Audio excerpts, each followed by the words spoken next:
Donc je suis Geoffrey Bruno, en effet, je suis professeur de droit privé, sciences criminelles à la faculté de droit et de sciences politiques de Reims depuis très très longtemps maintenant. Donc directeur adjoint de l'Institut d'études judiciaires, je dirige également le diplôme d'université droit du numérique.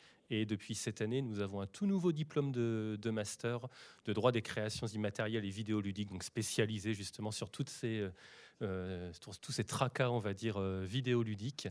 Et bon, comme vous l'avez compris, en ce qui concerne mes recherches, je travaille sur beaucoup d'activités du secteur du numérique, tout ce qui est commerce électronique, place de marché en ligne, contenu numérique et services numériques, et également le jeu vidéo. On va dire que c'est une passion de jeunesse, c'est toujours une passion à vrai dire. Et j'ai découvert qu'il y avait des problèmes juridiques dans le secteur du jeu vidéo. En même temps, ça brasse tellement d'argent, c'est pas très très étonnant. Et donc, autant concilier, on va dire, l'utile à l'agréable.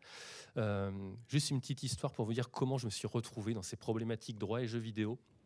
Figurez-vous que je me réveille un matin comme un autre, euh, totalement dans le gaz avec mon bol de café. Je regarde Game One, et là vous connaissez peut-être la chaîne Game One. Il y a le célébrissime Julien Telouk qui sévit sur la chaîne depuis des années et des années et qui nous dit il y a des joueurs de World of Warcraft qui se font voler leur compte.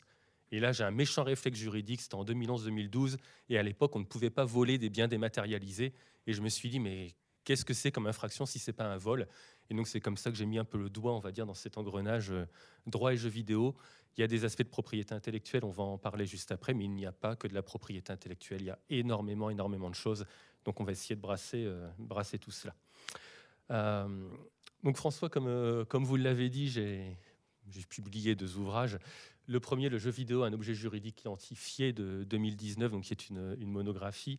Et le second, qui est un ouvrage collectif, Les contentieux du jeu vidéo, originalité et variété, où j'ai réussi à m'entourer d'un certain nombre de collègues professionnels du droit également, tout autant passionnés de jeux vidéo que moi. Et voilà, on a réussi à monter ce petit projet d'ouvrage collectif en 2022. Alors, en ce qui concerne cette présentation, je vais vous proposer de procéder en 2 temps. Un premier temps, on va se poser la question de la protection du jeu vidéo en lui-même. On va voir ce qu'est un jeu vidéo et comment juridiquement ce jeu vidéo est-il protégé. On a bien sûr ces règles de propriété intellectuelle qui peuvent s'appliquer, mais on va voir qu'il y a d'autres choses, d'autres règles qui peuvent protéger le jeu vidéo en lui-même. Et ensuite, on se posera la question de la protection des joueurs, parce que en tant que joueur, vous êtes exposé à un certain nombre de risques. Il n'y a pas que de la cybercriminalité, il y a beaucoup de problèmes de harcèlement, de violence en ligne. Donc voilà, le jeu vidéo n'y échappe pas, et donc nous verrons justement de quelle façon les joueurs peuvent être protégés par notre système juridique, si tant est justement qu'il soit efficace. Alors, dans un premier temps, vous reconnaîtrez Super Mario Bros, le tout premier du nom. Voilà, il y a une quarantaine d'années ce jeu-là maintenant. Alors, la protection du jeu vidéo par le droit, nous allons voir les problèmes de contenu et d'image qui sont utilisés, la question de l'émulation, nous allons voir ce qu'est l'émulation et si l'émulation est licite ou pas. Et nous verrons ensuite la question des fan games. Nous verrons ce que sont ces productions, les jeux vidéo produits par des fans. Donc voilà 3 temps, on va dire, pour cette première entame, protection du jeu vidéo par le droit. Alors on va se comporter comme des juristes et on va tout d'abord définir ce qu'est le jeu vidéo. Parce que figurez-vous que le jeu vidéo ne fait pas l'objet d'une définition dans le code de la propriété intellectuelle, absolument pas. On a toute une liste d'œuvres qui sont protégées par le droit d'auteur, mais le jeu vidéo n'est pas cité. Et vous en avez un exemple dans le Code général des impôts, à l'article 220 RDCS. J'en vois certains qui grimacent, on est dans le CGI, vous allez comprendre pourquoi. Alors, je vous cite la définition. Est considéré comme un jeu vidéo tout logiciel de loisir mis à la disposition du public sur un support physique ou en ligne intégrant des éléments de création artistique et technologique, proposant à un ou plusieurs utilisateurs une série d'interactions, s'appuyant sur une trame scénarisée ou des situations simulées et se traduisant sous forme d'images animées, sonorisées ou non. J'espère que vous savez comment vous vous appelez encore après une telle définition. Moi, voilà ce que ça m'évoque comme genre de définition. Alors, en réalité, quelle est la particularité de cette définition? C'est que le jeu vidéo, c'est vraiment un objet qui est protéiforme. On a certes cette facette logicielle qui a été prépondérante pendant des années et des années. Vous vous souvenez peut-être des anciens jeux vidéo sur les Atari 2600, Vidéopack, etc., qui se résumaient à quelques gros pixels comme ça, qui étaient alignés et avec un son qui broyait les oreilles. Aujourd'hui, qu'est-ce que c'est le jeu vidéo? nous nous rapprochons de plus en plus du cinéma. On retrouve de l'image, on retrouve du son, on retrouve de la mise en scène, on retrouve du scénario. Mais il y a également l'interactivité. Vous pouvez interagir justement avec le jeu vidéo. Vous êtes vraiment acteur de ce jeu vidéo, soit à travers votre avatar, soit vous-même à la première personne. Mais c'est vraiment ça la spécificité de notre jeu vidéo. Le législateur a essayé de transposer ça dans le Code général des impôts. Alors, je suis très acerbe avec cette définition, mais finalement, elle est pas si mauvaise que ça parce qu'on retrouve toutes les composantes du jeu vidéo. Pourquoi dans le Code général des impôts ? Depuis la fin des années 2000, les studios peuvent obtenir un crédit d'impôt sur les productions de jeux vidéo, et donc selon le type de jeu vidéo qu'ils vont produire, en fonction de sa violence, son caractère horrifique, éducatif ou non, ils vont cumuler un certain nombre de points qui vont leur permettre de bénéficier plus ou moins d'un crédit d'impôt. Donc c'est pour ça qu'on a une définition dans le Code général des impôts et non pas dans le Code de la propriété intellectuelle. Alors, ce qui nous intéresse, premier temps, comme je vous l'ai dit, on va tout d'abord s'intéresser au contenu du jeu. Alors, on ne va pas forcément s'intéresser à tous ces paysages qui sont totalement issus de l'esprit des créateurs, à tous ces scénarios également issus de leur esprit. Tout ça, c'est quelque chose qui est très simple, c'est de la propriété intellectuelle.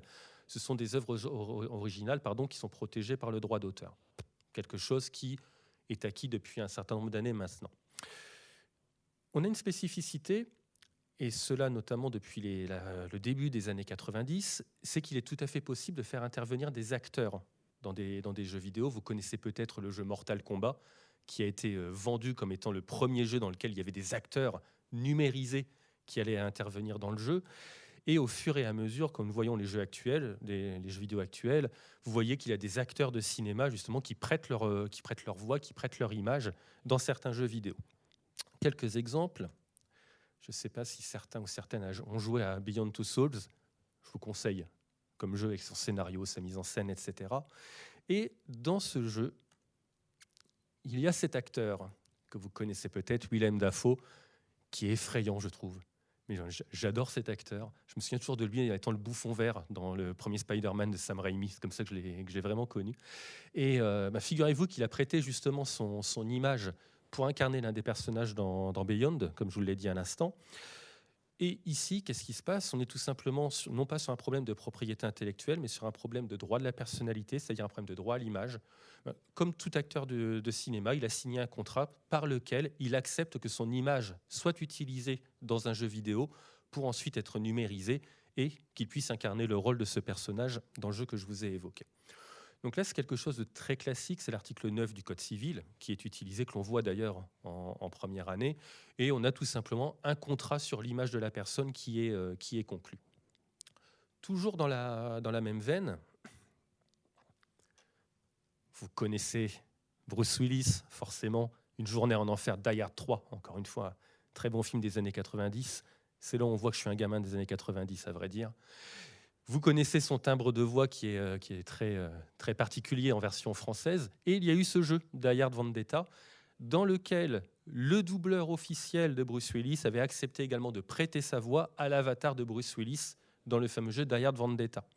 Et ici, encore une fois, c'est un problème de droit de la personnalité. On conclut un contrat, comme pour tous les acteurs de doublage. On accepte que notre voix soit utilisée pour doubler tel ou tel acteur. Article 9 du Code civil qui va une nouvelle fois s'appliquer. Et donc, encore une fois, on dispose de l'un des éléments de notre personnalité. Pourquoi j'insiste sur ces deux points ? C'est qu'en réalité, on pourrait tout de suite avoir le réflexe de se dire le jeu vidéo, c'est une œuvre originale protégée par le droit d'auteur. Oui, bien évidemment, même s'il a fallu faire comprendre cela il y a quelques décennies, mais c'est vraiment une position qui est acquise aujourd'hui. Mais dans les contenus du jeu vidéo, on voit qu'il n'y a pas que du droit d'auteur, on voit qu'il y a également du droit à l'image, du droit à la voix, bref, des droits de la personnalité. Donc on n'est pas du tout sur le même fondement juridique. Ici, nous avons des schémas très, très classiques. Vous connaissez peut-être la franchise Call of Duty. Il y a un prochain Black Ops qui sort prochainement, j'en suis dans son 6e, c'est ça, non ? Ouais, à peu près. Je ne suis pas fan de ce jeu-là, mais voilà, Black Ops va sortir d'ici un mois. Et nous avons eu une affaire avec cette personne que vous connaissez peut-être, c'est Manuel Noriega, dictateur panaméen de son État. Et figurez-vous que notre ami le dictateur, a vu son image utilisée sans autorisation par Activision dans Call of Duty Black Ops 2. Et donc, il ne s'est pas démonté et il a saisi la Cour supérieure de Los Angeles pour tout simplement obtenir une indemnisation de son préjudice parce que son image a été utilisée sans son autorisation. Donc, nous avons une décision de la Cour supérieure de Los Angeles, c'est le 16 octobre 2014, lui prétendant que puisque son image a été utilisée sans son autorisation, il devait pour se percevoir des dommages et intérêts, c'est-à-dire un pourcentage des ventes du jeu Call of Duty, et Activision de dire mais ce personnage, en réalité ce n'est pas un personnage lambda, c'est un personnage historique et par conséquent, étant donné son caractère de personnage historique, nous pouvons utiliser son image de façon totalement libre. Alors nous sommes vraiment en droit américain. Ici on a un raisonnement qui est un petit peu différent que le droit français et très casuistique. C'est-à-dire que Manuel Noriega apparaît dans le scénario de Call of Duty Black Ops 2. Il y apparaît uniquement quelques minutes pour lui faire tenir des propos purement fictifs dans une histoire purement fictive. Donc là, on voit que nous sommes totalement dans la création scénaristique pure et dure. On n'est pas là pour relater des faits historiques qui se seraient déjà déroulés. On est dans une pure fiction scénaristique et par conséquent, on utilise le personnage de Manuel Noriega pour lui faire tenir un rôle, encore une fois, purement fictif. On utilise uniquement le fait qu'il était dictateur panaméen à l'époque et c'est ce qui permet de localiser finalement le personnage dans le scénario du jeu.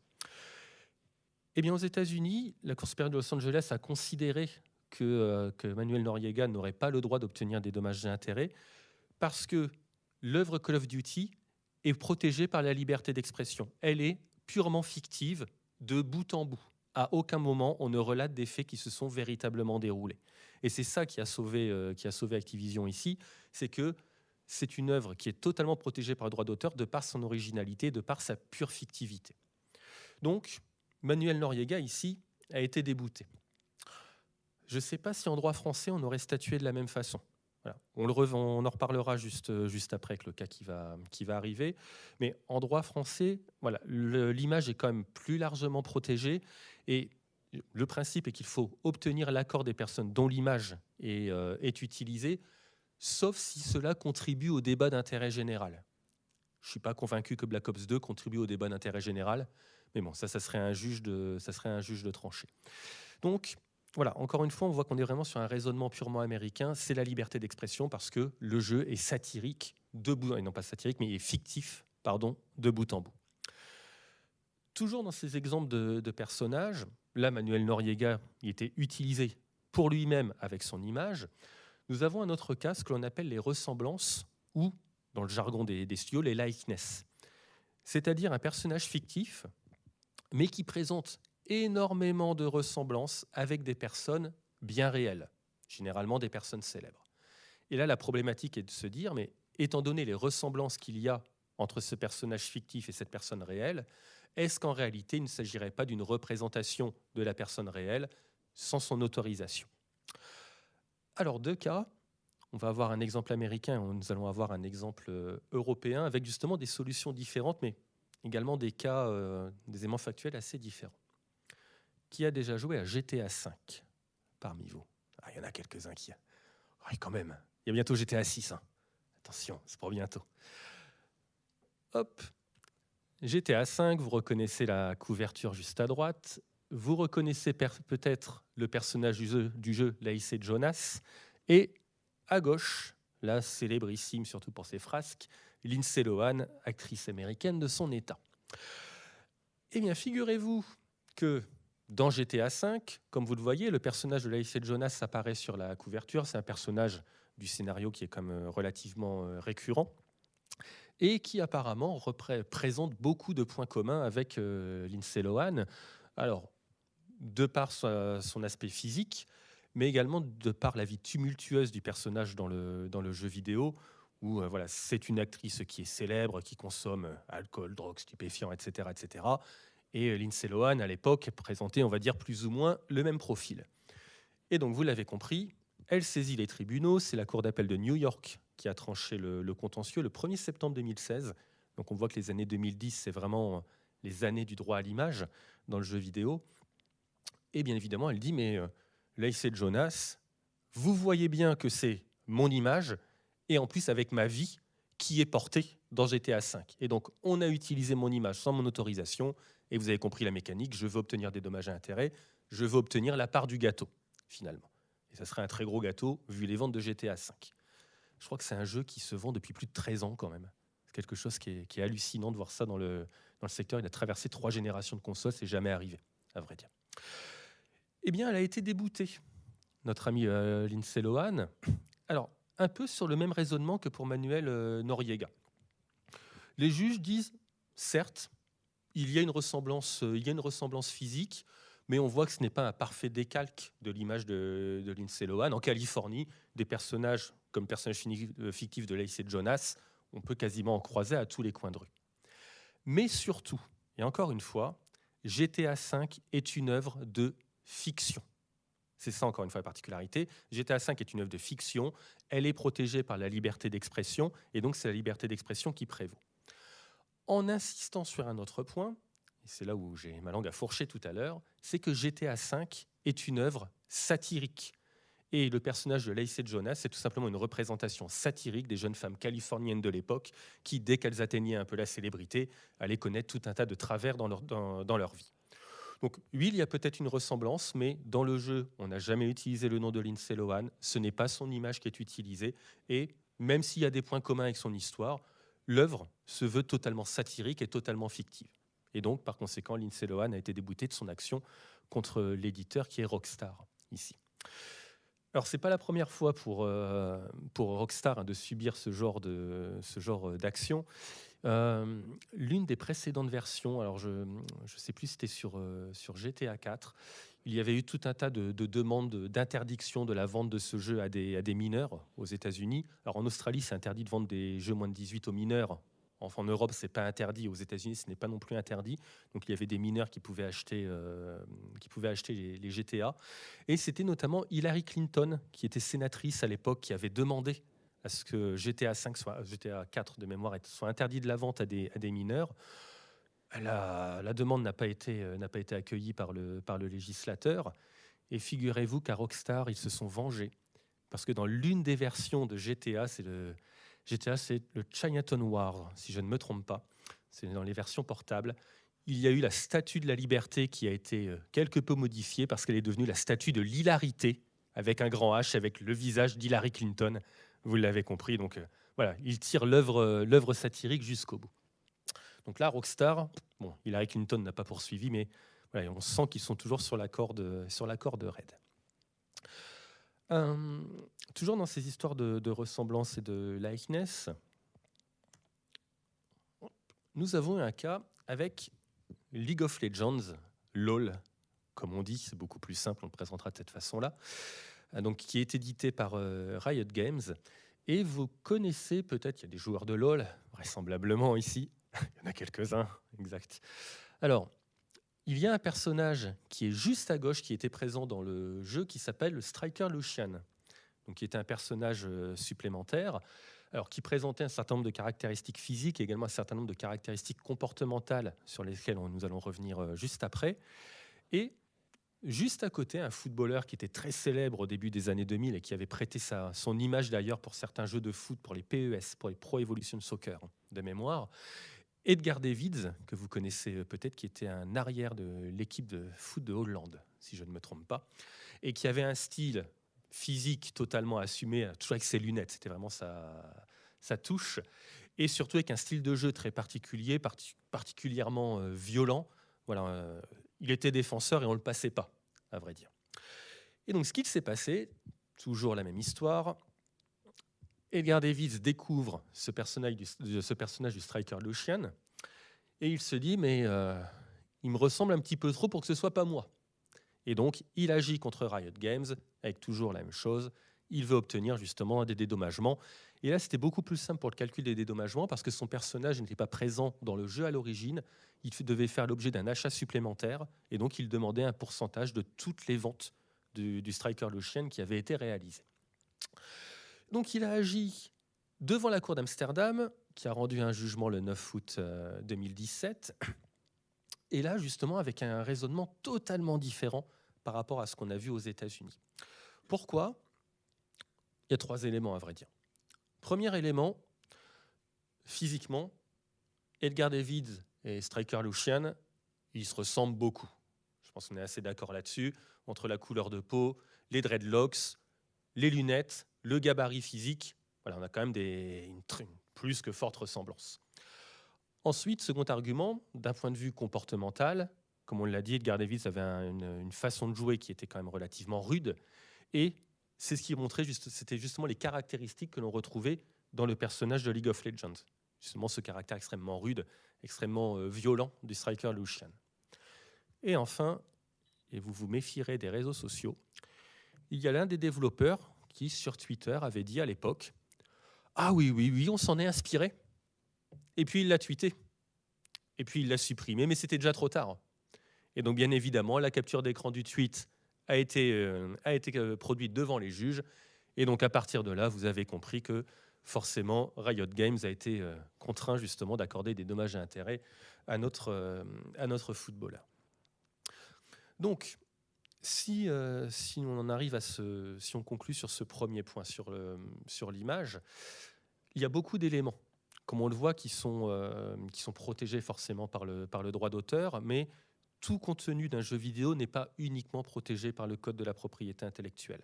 À partir du moment où vous avez recours à des acteurs, que ce soit pour leur image, que ce soit même pour leur comportement, leurs attitudes physiques, je pense à des simulations de tennis, on a quand même certains joueurs qui ont des spécificités dans leur technique. Si on réutilise leur technique qui est distinctive, on est capable de les reconnaître et donc on utilise un des éléments de leur personnalité. Pareil pour la voix.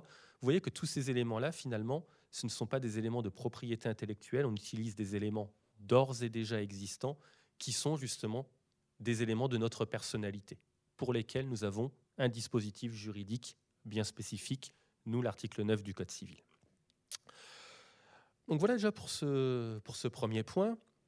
Second point dont je voulais vous parler en ce qui concerne la protection du jeu vidéo, c'est le phénomène de l'émulation. La question, qui utilise des émulateurs? Oh là là, il y a du monde. Alors, soyez rassurés parce qu'à la BNF, à la Bibliothèque François Mitterrand, ils ont une collection jeux vidéo. Et pour s'assurer justement que leurs jeux vidéo soient conservés, ils utilisent eux aussi des émulateurs pour que justement leur produit original ne soit pas dégradé. Voilà, donc soyez rassurés. Et on va se poser la question de savoir si c'est légal, ce qui n'est pas légal, etc. Alors, qu'est-ce que c'est un émulateur? Là, vous en avez une illustration. Vous avez une capture d'écran d'ordinateur. Sur la gauche, tout un tas de consoles qui sont listées. Donc là, c'est la Nintendo NES, vous avez Nintendo 64, vous avez un tas de consoles de Sony, de Sega, etc., etc. Et la particularité d'un émulateur, c'est qu'elle est capable de reproduire le comportement d'une machine sur une autre machine à laquelle elle n'est pas destinée. Donc là, le principe, c'est que sur l'ordinateur, on va pouvoir reproduire le comportement d'une console Nintendo, d'une console PlayStation, à la condition d'avoir la puissance de calcul, vous vous en doutez. On trouve ça également avec les téléphones, où sur certains ordinateurs, il est tout à fait possible de reproduire le comportement d'un téléphone sous Android ou d'un téléphone sous iOS. Donc ça vous ouvre une petite page, ça ressemble à votre iPhone ou à votre Android quelconque, et puis vous pouvez installer les différentes applications. Donc vous voyez qu'avec l'émulation, on essaye de détourner un petit peu finalement l'utilisation d'un matériel initial pour le faire tourner sur un autre matériel très souvent plus récent. La question, c'est est-ce que c'est légal? Et donc là, il y a deux choses à voir. Il faut se poser la question de notre colonne de gauche, les émulateurs, et il faut se poser la question justement de toute la partie droite, c'est-à-dire les jeux vidéo qui ont été dématérialisés, ce qu'on appelle vulgairement les ROM ou les ISO si ce sont des disques. Alors, concernant les émulateurs, pour les émulateurs, on a un principe qui est relativement simple, alors qui existe, qui a été posé aux États-Unis par la Cour suprême des États-Unis, rien que ça, le 2 octobre 2000, et qui pose en principe qu'un émulateur est parfaitement légal s'il a été conçu sans réutiliser des éléments protégés par le droit d'auteur d'un ayant droit initial. Je traduis. Vous avez ici notre console Nintendo NES, un émulateur donc de la console Nintendo qui a plus de 40 ans maintenant. Cet émulateur est parfaitement légal si vous l'avez reprogrammé, si vous l'avez programmé vous-même avec vos petits doigts, d'ailleurs ce qui est un exploit d'un point de vue technique, sans avoir réutilisé des éléments qui appartiennent à Nintendo. Et donc à partir de là, c'est une création qui est originale. Vous avez réussi à concevoir un logiciel qui reproduit le comportement d'une machine. Votre émulateur est parfaitement licite. Mais alors là, attention, si à l'inverse, votre émulateur reprend des éléments, justement des logiciels de votre console PlayStation ou autre, ben là, vous utilisez des composantes logicielles protégées par le droit d'auteur, vous vous en doutez, sans l'accord de Nintendo, Sony ou je ne sais qui, et par conséquent, c'est de la contrefaçon. Ce qui signifie que quand vous créez des émulateurs, si jamais vous faites l'objet d'une procédure par l'un de ces éditeurs ou de ces studios, eh bien vous avez tout intérêt à ce que votre émulateur il ait été conçu totalement par vous sans réutiliser les moindres éléments qui auraient appartenu au demandeur. Sinon, on tombe dans de la contrefaçon, systématiquement. J'envisage, on va peut-être spoiler une petite question. Vous avez entendu parler des émulateurs de la console Switch il n'y a pas très longtemps, avec Nintendo qui a agi contre Tropic Haze, si je ne me trompe pas, qui avait créé l'émulateur Yuzu. Alors, Yuzu qui a totalement disparu de la circulation. Nintendo est arrivé avec ses gros sabots, il n'y a pas d'autre mot, et ça c'est leur technique, c'est on agit contre le créateur de cet émulateur, on lui demande des dommages et intérêts qui ne sont pas si disproportionnés que ça. La demande était à 2 millions de dollars à peu près de dédommagement, plus la remise de tous les codes de l'émulateur, etc. Et donc, qu'est-ce qui s'est passé? Tropic Haze, ça c'est amusant comme histoire, a vu la demande de Nintendo arriver. C'était un vendredi. Le samedi, c'est on va contacter nos avocats, on ne va pas se laisser faire comme ça. Le dimanche, silence radio. Le lundi, bon ok, Nintendo nous donne les clés. Voilà.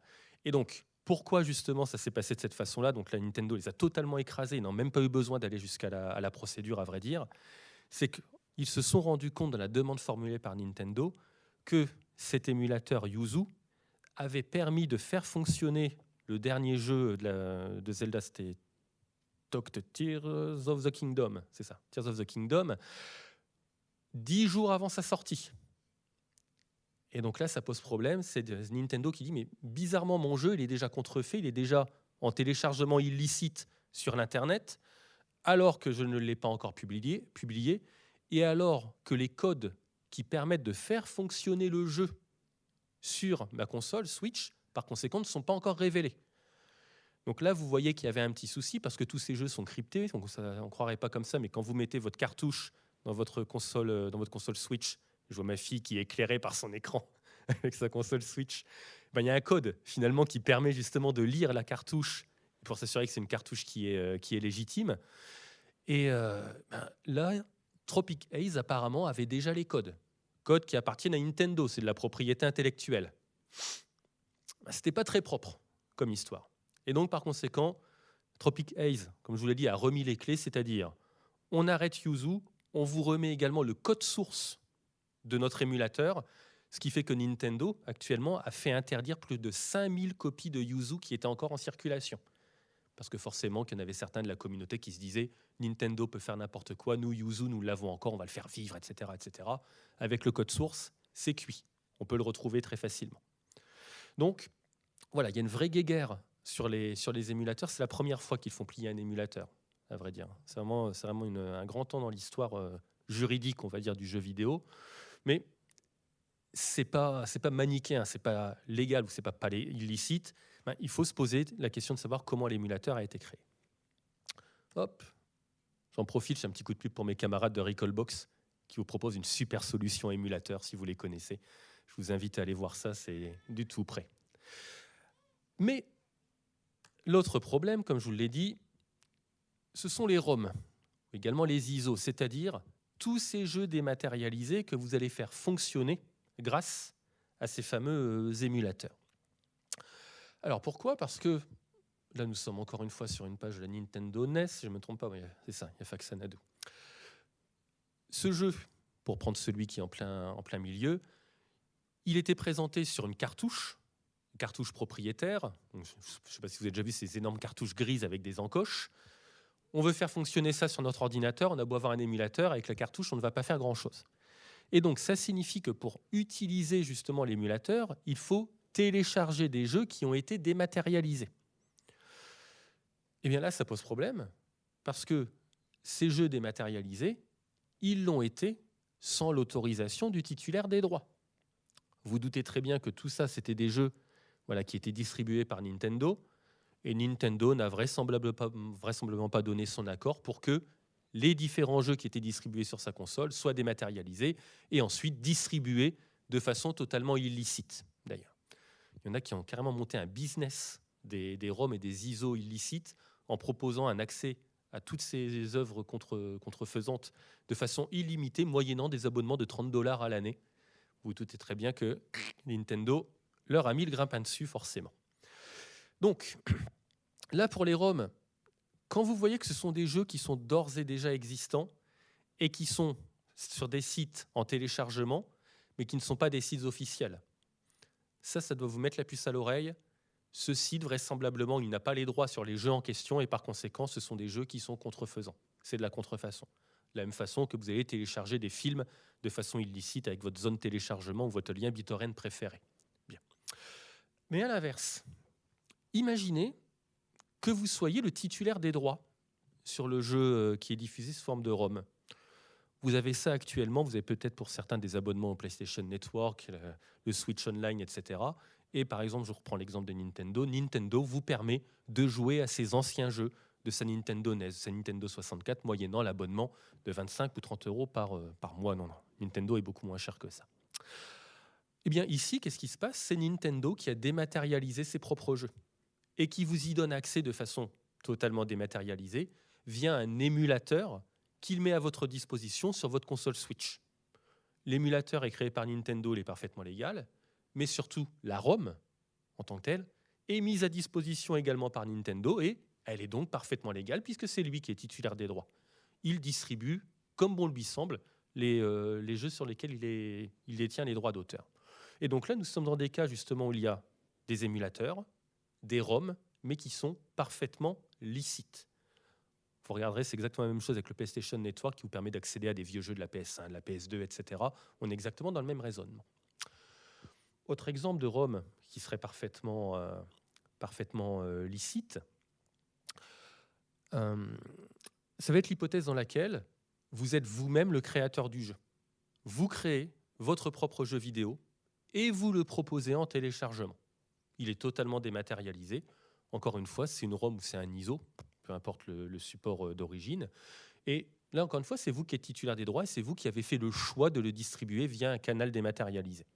Et donc, encore une fois, ce n'est pas parce que c'est une ROM que c'est illicite. Non, vous êtes le titulaire des droits. C'est juste vous qui avez choisi le canal de distribution que vous désiriez. Il y a beaucoup de débats sur la dématérialisation. On en parlera très rapidement tout à l'heure.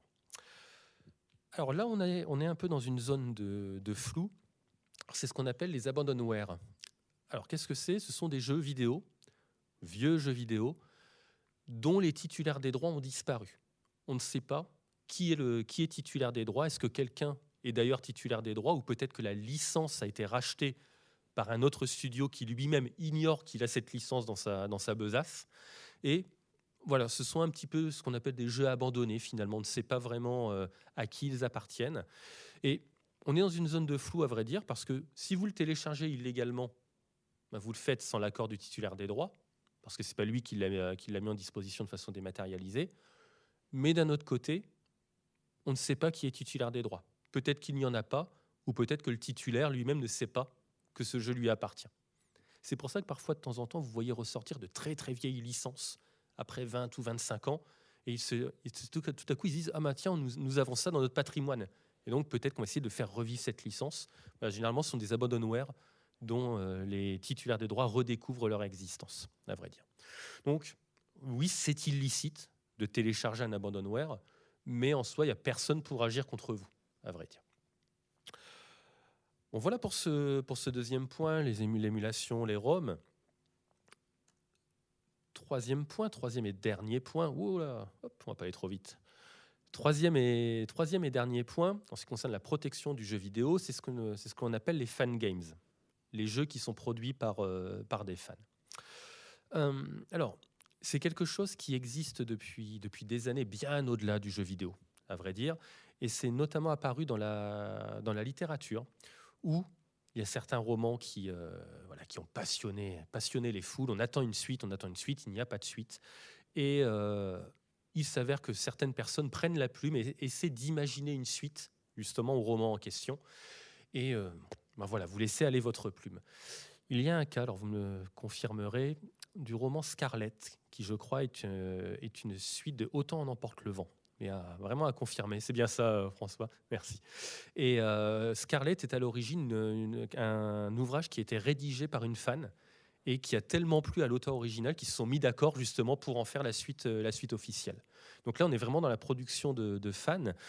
Et vous retrouvez ça également, grâce à YouTube notamment. C'était d'une très grande aide.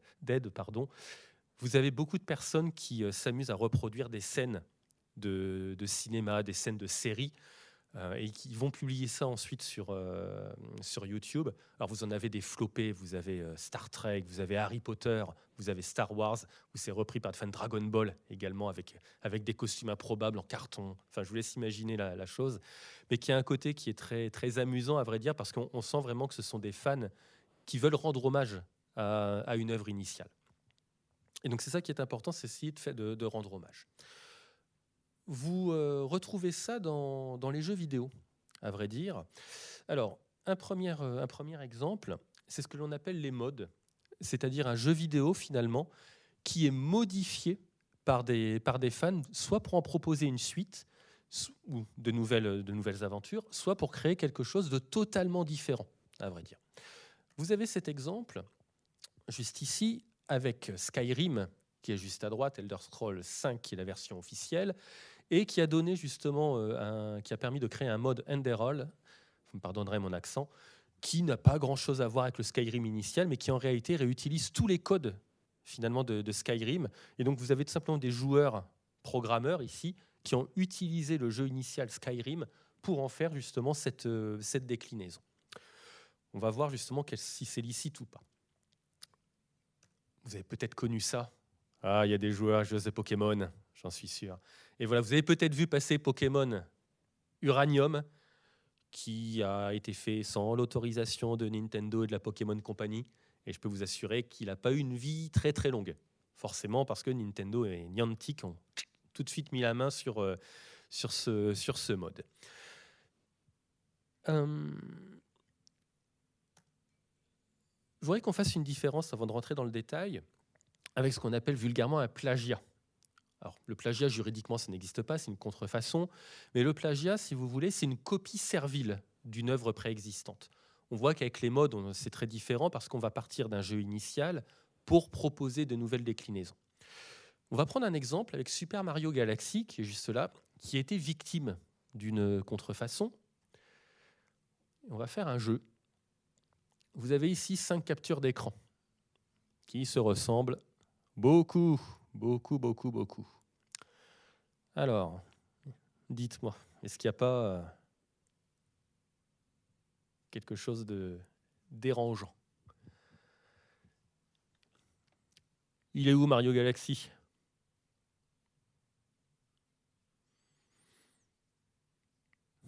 Allez, qui se lance?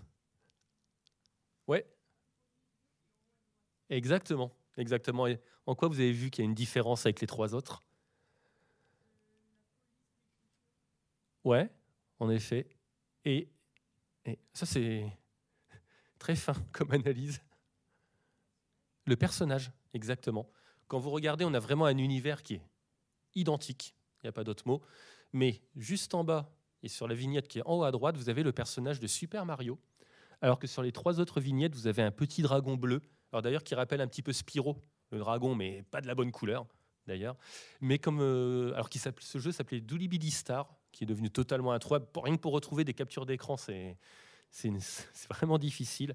Et là, on voit qu'on n'est pas du tout dans un hommage qui est réalisé par des fans. Ils ont pris Super Mario Galaxy, ils ont dégagé Mario, ils ont mis leur petit dragon, et puis hop, c'est parti, on va distribuer notre jeu.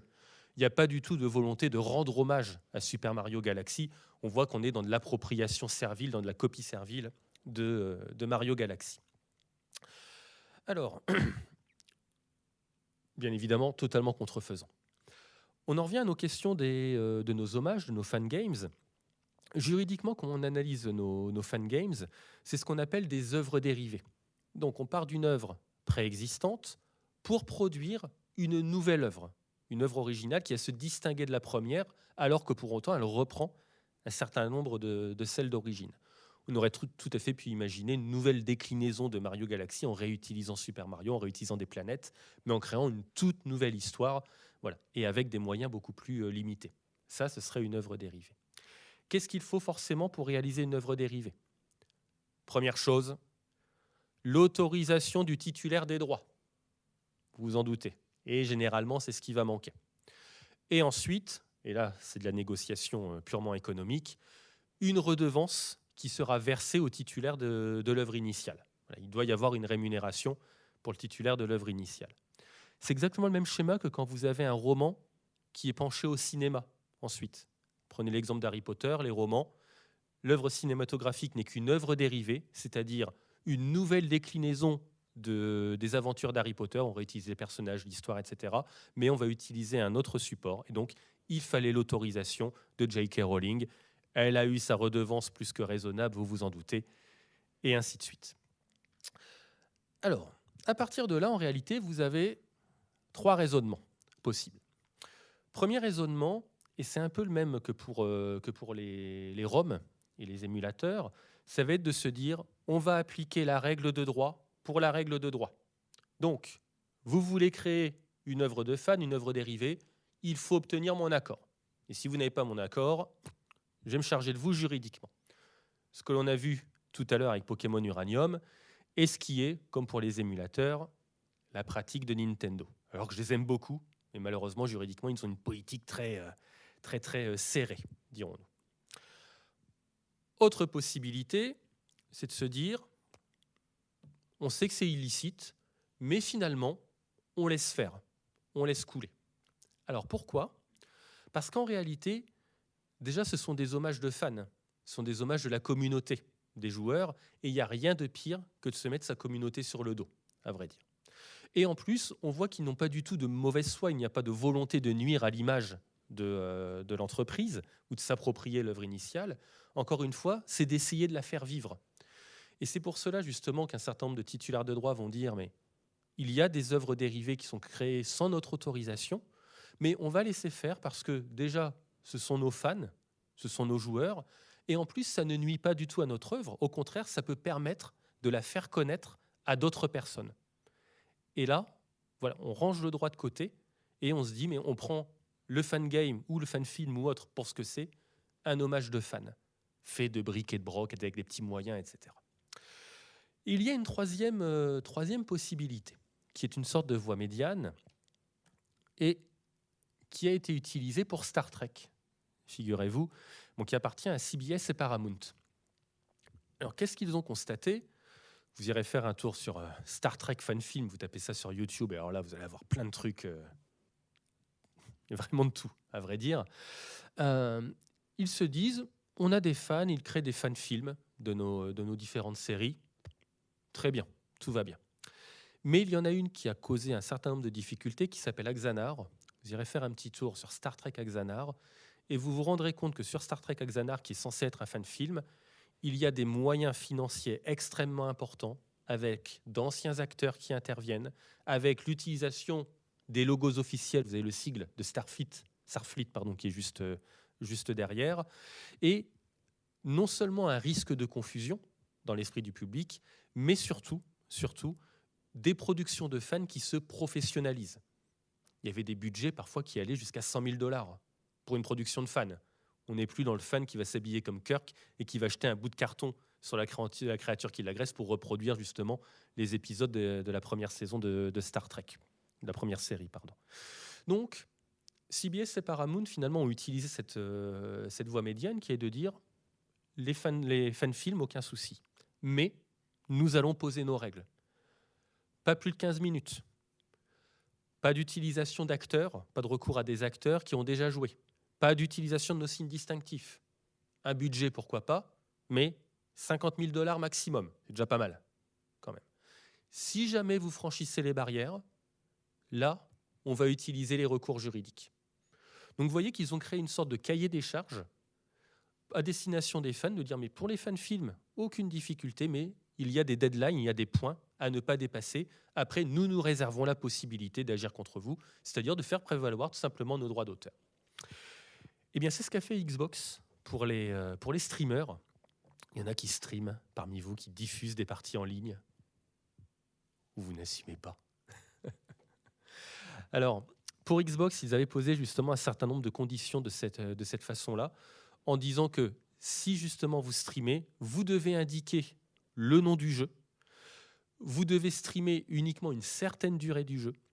Si ce sont des jeux à scénario, vous n'avez pas le droit de dépasser un certain nombre de minutes pour ne pas spoiler, comme on dit, le scénario, pour ne pas révéler le scénario, etc., etc. Et encore une fois, si jamais ces limites étaient dépassées, on demande, Xbox se réservait la possibilité de demander la suppression des vidéos. Comme dit Spock, longue vie et prospérité. Voilà, ils ont trouvé peut-être le juste milieu. Et voilà, je pense que c'est quelque chose à réfléchir. Bon, voilà pour ces 3 points en ce qui concerne la protection du jeu vidéo parmi d'autres. Hein. J'ai essayé de refaire sortir quelques points saillants, si je puis dire. On en vient à la protection du joueur de jeux vidéo cette fois-ci, et je vois que l'heure tourne. Quand même, protection du joueur de jeux vidéo. Alors, à l'égard de 2 types de comportements, le vol de compte, je l'ai évoqué rapidement tout à l'heure, et le jeu dysfonctionnel. Alors, le vol de compte tout d'abord, acte de cybercriminalité extrêmement classique. Qu'est-ce qu'il se passe? Vous avez votre compte de jeu vidéo, et un jour, pas comme un autre, vous voulez y accéder, vous entrez login et mot de passe et vous découvrez que votre compte n'est plus accessible parce que votre mot de passe est erroné ou votre login n'est pas reconnu. Qu'est-ce qu'il est possible, qu'est-ce qui s'est passé? Il y a peut-être un cybercriminel qui est passé par là, qui a réussi à rentrer dans votre compte, qui a modifié les identifiants et qui, à partir de là, se l'est approprié. Alors, pourquoi se l'est-il approprié? Il y a 2 raisons. Peut-être qu'il va revendre votre compte de jeu vidéo. Et donc là, c'était des comptes de World of Warcraft. Vous voyez, il y en a 450, 600 €, c'est des enchères, très généralement. 300 €, 150 €. Et vous trouvez ça de façon très régulière avec des personnes, justement, qui vont revendre des comptes de Pokémon Go. J'en ai vu il n'y a pas très longtemps, etc. Bien. Et donc, il y a un petit business qui va se réaliser, justement, sur la revente de comptes de jeux vidéo volés. Et là, c'est beaucoup plus dérangeant, c'est l'hypothèse dans laquelle vous vous faites tout simplement usurper votre identité. C'est-à-dire que cette personne, outre le fait qu'elle a volé votre compte, et désormais la jurisprudence reconnaît que l'on peut voler des données, bien qu'elles soient immatérielles, donc le vol est caractérisé, elles vont tout simplement utiliser votre compte pour avoir des comportements dérangeants dans le jeu, pour proférer des insultes, des injures, etc. Je vous laisse imaginer le genre de choses. Ce qui aujourd'hui est sanctionné sur le fondement de l'usurpation d'identité numérique. Il y a eu beaucoup de débats sur la question de savoir si on pouvait usurper une identité numérique. Ce n'est que depuis 2009 que l'on reconnaît l'usurpation d'identité numérique, c'est-à-dire quelqu'un qui va utiliser un certain nombre de vos données à caractère personnel pour se faire passer pour vous, mais en plus pour troubler la tranquillité d'autres personnes ou pour porter atteinte à votre honneur ou à votre considération. Et donc là, on est typiquement dans l'hypothèse justement d'une personne qui s'approprie votre compte de jeu, de je ne sais quel jeu que vous adorez, de Call of Duty, etc., et qui va se mettre justement à empêcher les autres joueurs de jouer, par exemple en tuant à répétition exactement la même personne, voilà, et ensuite justement de l'empêcher de continuer sa partie. Alors c'est vrai que ça peut paraître surprenant de se dire que le compte de jeu vidéo, ça peut être une composante de notre identité numérique, mais finalement pas tant que ça. Je vous ai pris l'exemple d'un avatar quelconque. Alors moi, c'est pas du tout mon truc, mais il y a des personnes, c'est peut-être le vôtre, qui passent un temps fou à personnaliser leur avatar. Alors, soit pour en faire un personnage qui vous ressemble, j'ai essayé de faire le mien sur Street Fighter 6.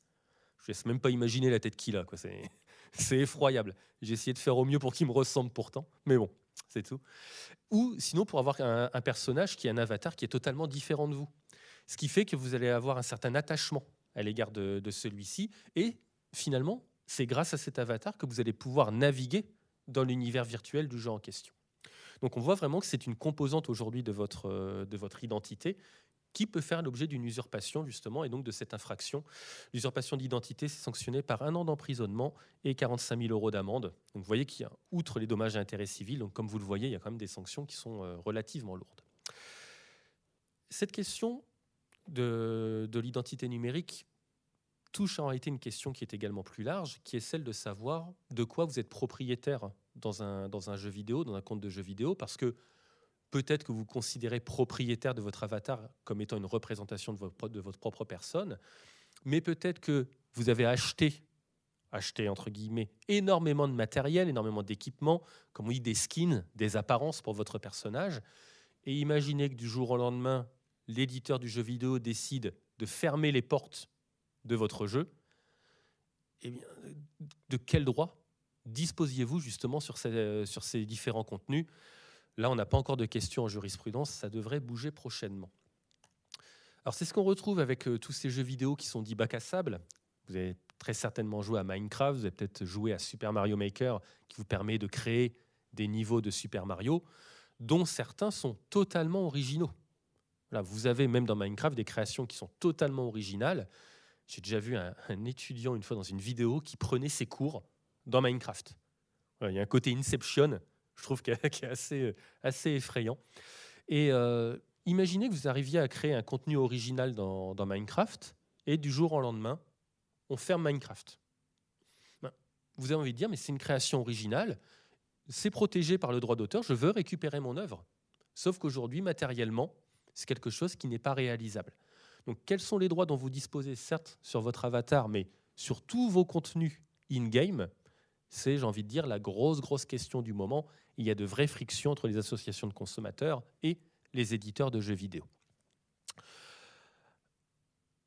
Dernier point, toujours sur la protection des joueurs, parce que le jeu vidéo, on n'a pas d'association de consommateurs, c'est certes un bien culturel, mais c'est également un bien de consommation.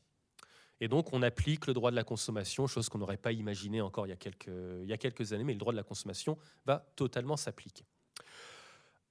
Alors, en quoi vous pouvez avoir quelques difficultés en droit de la consommation? C'est tout d'abord le cas des jeux dysfonctionnels, des jeux qui présentent des défauts.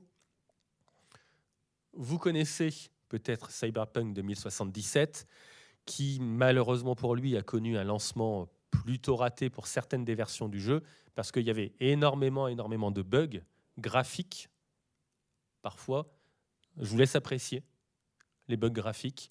Donc vous êtes quand même sur l'avant-dernière génération de machines. On est sur les PlayStation 4, Xbox One. C'est pas censé produire des images comme ça. Il y a un vrai problème d'optimisation. J'aime beaucoup celui sur la gauche. Voilà, c'est assez amusant. Et outre ces petits bugs graphiques qui peuvent décevoir les joueurs, il y avait également des bugs d'enregistrement.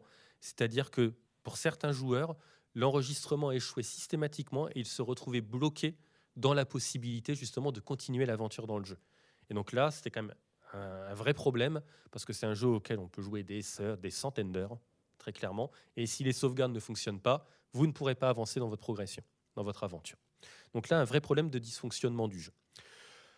En droit, nous avons une directive européenne 2019-770 qui vient justement protéger les consommateurs contre les contenus numériques et les services numériques qui sont défaillants, notamment s'assurer que ces jeux soient fonctionnels, qu'ils soient compatibles avec leur support de destination, qu'ils soient interopérables et surtout qu'ils soient mis à jour, à vrai dire. Donc quand vous avez un jeu qui est dysfonctionnel, aujourd'hui, l'opérateur, l'éditeur, est obligé de mettre le jeu à jour.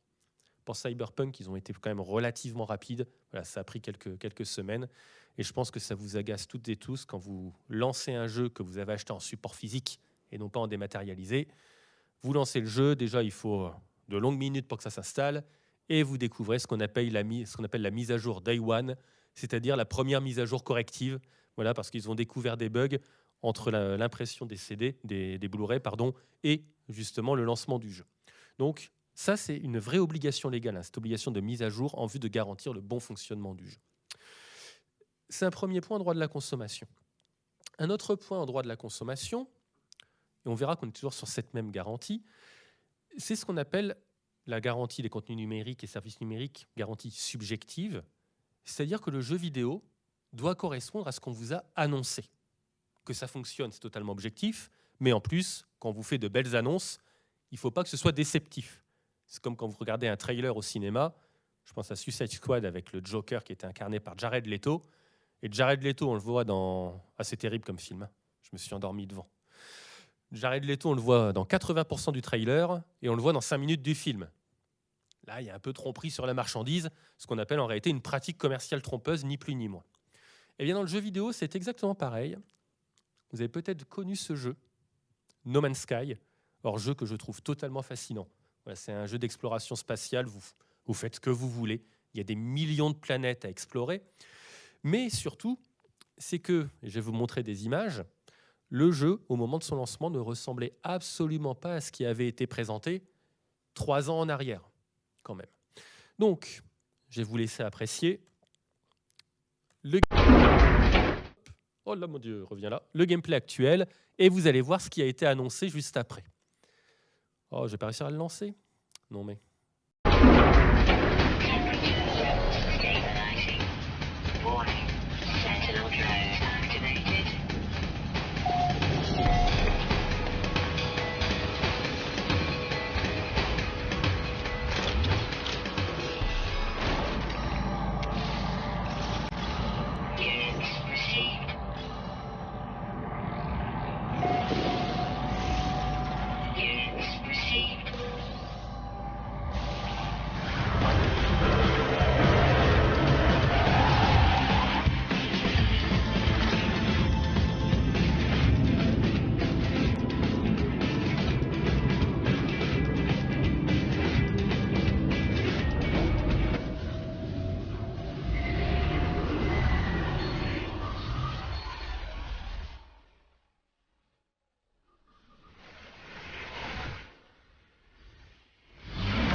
Alors, je vais couper le son, je vais vous laisser tourner la vidéo, mais comme vous le voyez, ne serait-ce que par rapport aux créatures, voilà, on avait des petites créatures ridicules, etc., alors qu'on nous montrait des créatures majestueuses dans le trailer.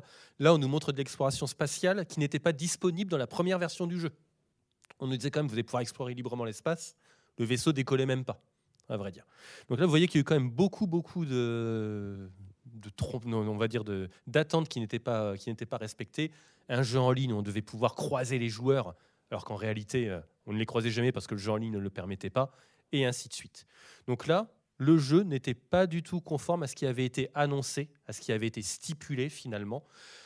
Ils se sont vraiment rattrapés. Si vous avez joué au jeu dans sa version actuelle, on est vraiment peut-être même sur quelque chose de bien meilleur que ce qui avait été annoncé à l'origine, grâce aux fameuses mises à jour qu'ils ont justement réalisées. Bien. Alors, on va pouvoir conclure parce qu'il est déjà 19h37. Parmi toutes ces questions, on a encore des débats vraiment très contemporains qui n'ont pas été résolus. Hop, je vais essayer de la passer de cette façon-là. Fortnite, vous connaissez vraisemblablement, avec la question de l'addiction. Voilà. Il y a des procédures actuellement à Montréal pour savoir si oui ou non Fortnite rend addictif, très clairement. Il y a une équipe de psychologues qui se cache derrière Fortnite et qui est dirigée justement par une psychologue française. Voilà, donc, tout le business model de Fortnite, voilà, ça n'est pas si anodin que ça. Et est-ce que ce jeu rend addictif? Comme à l'époque, vous n'avez pas connu ça dans les années 90, mais les jeux vidéo rendaient épileptiques, apparemment. Mais bon. Donc là, est-ce qu'il rend véritablement addictif? Il y a une procédure qui est en cours actuellement donc à Montréal. Et j'ai découvert cette semaine que l'Union européenne, justement dans la révision de sa directive de 2011 en droit de la consommation, compte s'intéresser au caractère addictif des contenus numériques et services numériques, grosso modo jeux vidéo, réseaux sociaux. Voilà, donc c'est dans le collimateur sur ces thématiques-là. Donc ça, c'est un premier point. Autre thématique très d'actualité, vous connaissez peut-être le jeu de course The Crew, dont les serveurs en ligne ont été arrêtés il y a quelque temps maintenant, après qu'Ubisoft l'ait annoncé avec un préavis plus que raisonnable.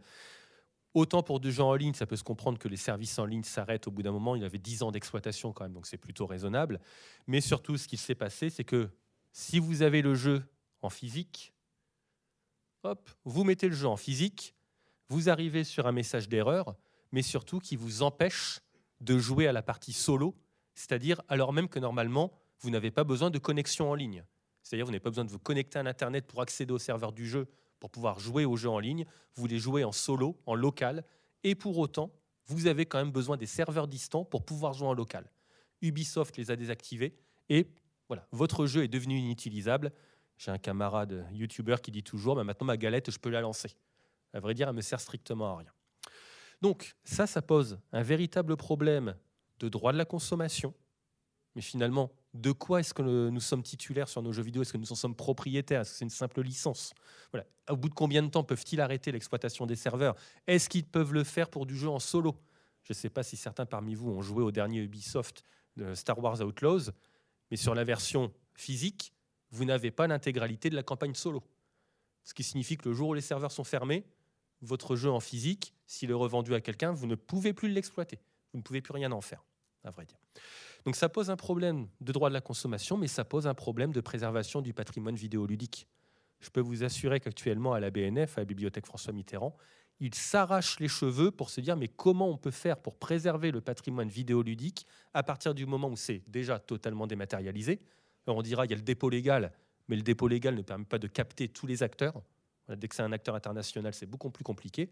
Mais ensuite, si j'ai mon jeu qui m'a été déposé, mais les serveurs distants sont arrêtés et le jeu a quand même besoin des serveurs distants, ben voilà, on se retrouve avec un message d'erreur et on ne peut plus jouer à ce jeu vidéo. Donc là, il y a une vraie question de préservation du patrimoine vidéoludique qui agite la BNF et qui n'agite pas que la BNF, à vrai dire. J'ai beaucoup trop parlé. Il est déjà 19h40. Je vous remercie de votre attention. Merci beaucoup. Et je suis un grand fan de Street Fighter 2. Voilà, d'où cette petite image. Et si vous avez des questions, je suis tout à vous.